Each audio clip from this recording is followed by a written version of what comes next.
Welcome to This Week in Gastroenterology. This week, we're covering 10 notable papers spanning interventional endoscopy and biliary access, liver disease frameworks from hepatocellular carcinoma to steatotic liver disease, and a set of studies reshaping how we screen for and manage luminal disease. Let's dive in. We'll start with interventional endoscopy, where 3 papers ask whether newer techniques and devices actually deliver.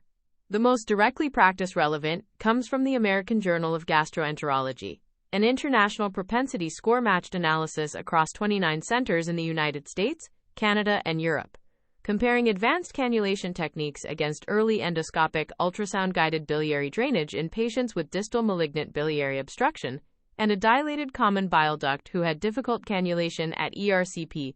Standard cannulation failed in about 1 in 5 of more than 10,000 ERCPs. After matching, adverse events occurred in roughly 18% of patients pushed through with advanced cannulation versus about 9% with early endoscopic ultrasound-guided drainage, essentially half the complication rate, and post-procedural pancreatitis drove most of that excess, occurring in about 12% of the advanced cannulation group. Technical success was also higher with the endoscopic ultrasound approach, 96% versus 82%, while clinical success was comparable. This is retrospective and confounded by the fact that only high-volume centers offer early endoscopic ultrasound-guided drainage, but it argues that in a patient with malignant distal obstruction and a bile duct over 12 millimeters, persisting with pre-cut and advanced cannulation maneuvers may be the riskier path. Staying with endoscopic ultrasound, a single-center randomized non-inferiority trial in gastrointestinal endoscopy compared endoscopic ultrasound-guided liver biopsy using a 19-gauge Francine needle against percutaneous ultrasound-guided biopsy with an 18-gauge full-core needle in 90 patients with parenchymal liver disease. The endoscopic approach did not just meet non-inferiority, it was superior. Adequate specimens in nearly 98% versus 64%, with median total specimen length of about 7 centimeters versus 2, and a median of 42 complete portal tracts versus 9. Even a single endoscopic pass beat percutaneous biopsy. The trade-offs are real, though percutaneous specimens were far less fragmented and wider, and adverse events were more common with the endoscopic route, about 27% versus 4%, although nearly all were minor. Less encouraging is a prospective cohort, also in gastrointestinal endoscopy, of just over 1,000 patients undergoing ERCP with either disposable elevator cap duodenoscopes or conventional reusable ones. Multi-drug-resistant pathogen-associated post-ERCP cholangitis occurred in exactly 2.5% of both groups, with no difference after propensity matching, and no difference in overall cholangitis, adverse events, or procedure time. Surveillance cultures did find contamination only in the conventional scopes, but that microbiologic advantage did not translate into any clinical benefit, and the investigators stopped enrollment early on that basis.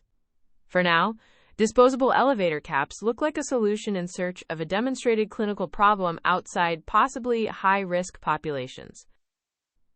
Turning to the liver, 2 papers offer frameworks rather than trial data, and both argue that our current categories are too rigid. In hepatology, a multidisciplinary panel of 20 North American experts used a modified Delphi process to build Beacon-HCC, a treatment allocation framework for hepatocellular carcinoma that explicitly incorporates external beam radiation therapy, transarterial radioembolization, and combined systemic locoregional therapy, and that stratifies on intrahepatic tumor burden, vascular invasion, and adverse prognostic markers rather than stage alone. In a pilot of 29 real-world cases, external expert decisions agreed with Beacon-HCC recommendations 97% of the time versus 72% for the 2025 Barcelona Clinic liver cancer recommendations. That gap essentially quantifies how far Barcelona staging has drifted from what North American tumor boards actually do.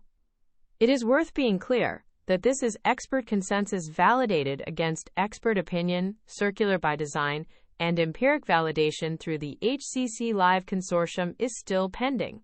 A parallel argument appears in Nature Review's Gastroenterology and Hepatology, where a global review of steatotic liver disease makes the case that metabolic dysfunction-associated steatotic liver disease, alcohol-related liver disease, and the combined category are not distinct boxes but a dynamic spectrum. Both alcohol intake and cardiometabolic risk fluctuate over time, so a label assigned once at diagnosis is often wrong later.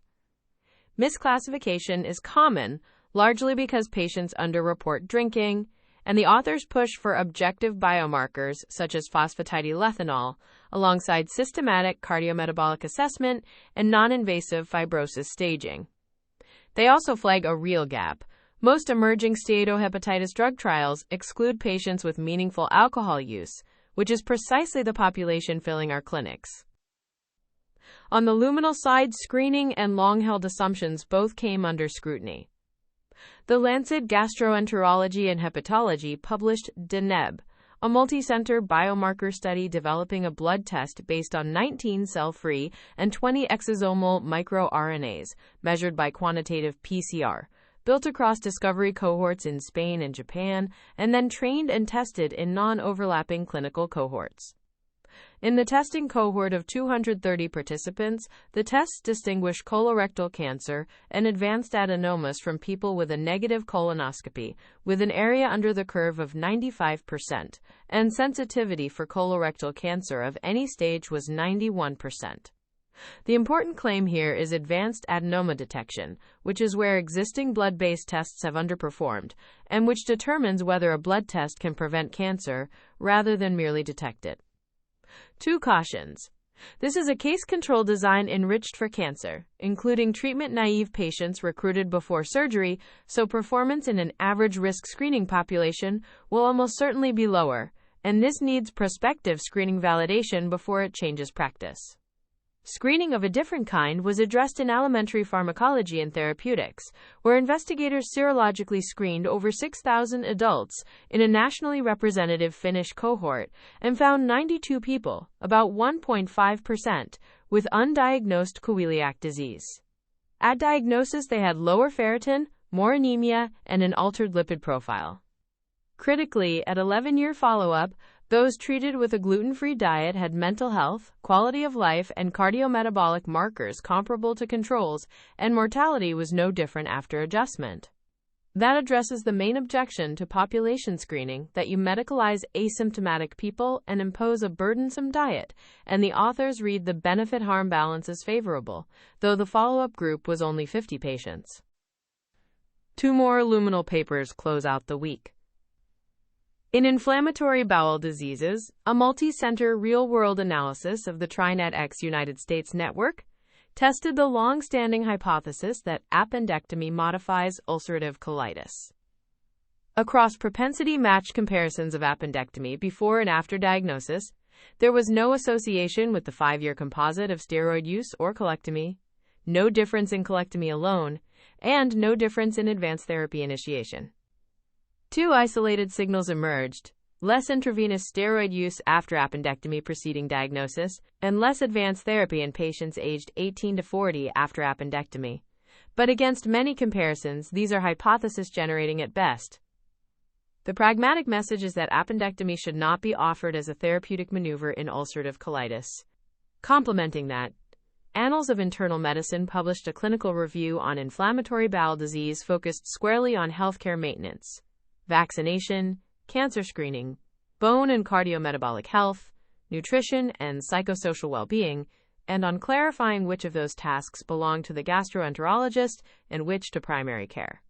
Finally, a meta-analysis in alimentary pharmacology and therapeutics pooling 92 studies and over 60,000 patients found that peptic ulcers attributable to neither Helicobacter pylori nor NSAIDs account for about 13% of all ulcers, 11% of bleeding ulcers, and 22% of perforated ulcers, with the bleeding proportion rising over time and in countries with lower Helicobacter prevalence. In practice, a negative Helicobacter test and no NSAID history in a patient with an ulcer should prompt a search for other causes rather than reassurance.